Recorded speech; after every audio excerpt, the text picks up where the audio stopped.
repeating theme in your life? Basically, do you find a calling that keeps calling you back as a resonance in your soul, whether you're headed in that direction or not? Some people might call this their personal calling or the still small voice within. Personally, I refer to it as the echo within my soul. And tonight, I'm going to tell you a little bit about myself and how my life seems to revolve around working with sound waves. I was born in Munster, Indiana in 1975, and that town, as you know, sounds a little bit like a name of a type of cheese or a popular TV show from the 60s that usually ends up being an earworm, and you can't quite get it out of your head. Early influences and music and sound, I really took notice about the age of 5. When I was a kid, I would sit down on my parents' stereo system and load up about 5 or 6 EPs of Sesame Street sing-alongs. And I'd spend about the next, 3 to 4 hours just sitting there on the floor singing out every tune. As soon as those records were done, I would take the whole stack, flip them back over, and play all the B-sides through doing the exact same thing.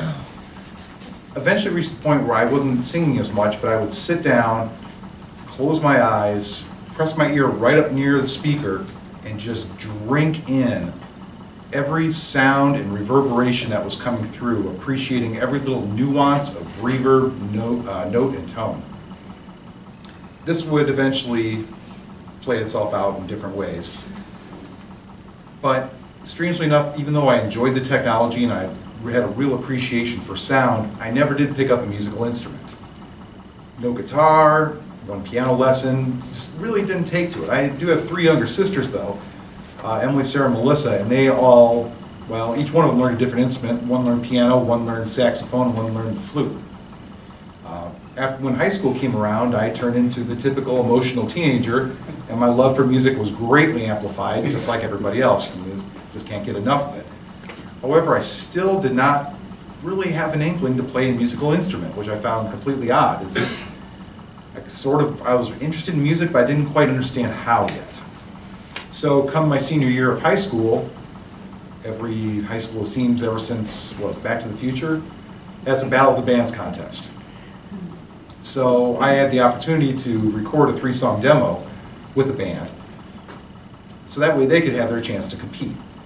So having never worked with audio equipment besides like a stereo system, I borrowed a mixer, compressors, mics, cables, and a 4-track cassette recorder, figured out how to connect everything together along with their instruments, planned out how each musician was going to play and what part they were going to play. I sat down and actually recorded a really decent 3-song demo, though I had never ever done this before. I took to this process like a duck takes to water. This was what I considered the first echo of my soul. This is the first time I felt the calling back to a previous love of music and just listening in general. After high school, I decided, I didn't know quite what I was doing, so I bounced around between jobs, taking part-time jobs at restaurants, factories, temporary agencies, and that got kind of old. So I went down to Purdue University at 20 years old to study entomology. What I soon discovered was I didn't want to spend the rest of my life studying bugs. So I did the less than sensible thing and I dropped out. I was subsequently kicked out and then moved down to Lafayette, got a job in the factory down there, and decided to start taking music theory courses at Purdue. I would have gone a little bit further, but I didn't know quite where I should look, and apparently neither did the school counselor. Apparently all the audio production was in the theater department and they had no idea which direction to send me. So I eventually gave up on that idea and I became a sound engineer at a couple of different churches. So now I'm doing the role of acting more like a roadie. So what I found out was I really enjoyed mixing the live sound, hooking up everything, actually enjoyed tearing it all down again as well. And I really found out that, okay, this might be something I want to do as a full-time career. So an opportunity arose to go out to California. I'd work at a radio station there, studying audio, preparing live broadcasts every day, arranging the schedule, and I really found out that this seemed to be the second time I heard the echo, calling me right back again to audio production. So I went out there, I did the work. Halfway through the training, I come to find out that they can't use me anymore, so I had to come back with my hopes dashed and no job. Well, that progressed into the construction industry, which we all know what happened after 3 or 4 years of that. And then I moved to Best Buy and started going for my degree in computer technology, which was kind of a natural evolution for audio technology. And so currently I'm working as a help desk technician at TP Orthodontics with my associate's degree in computer technology.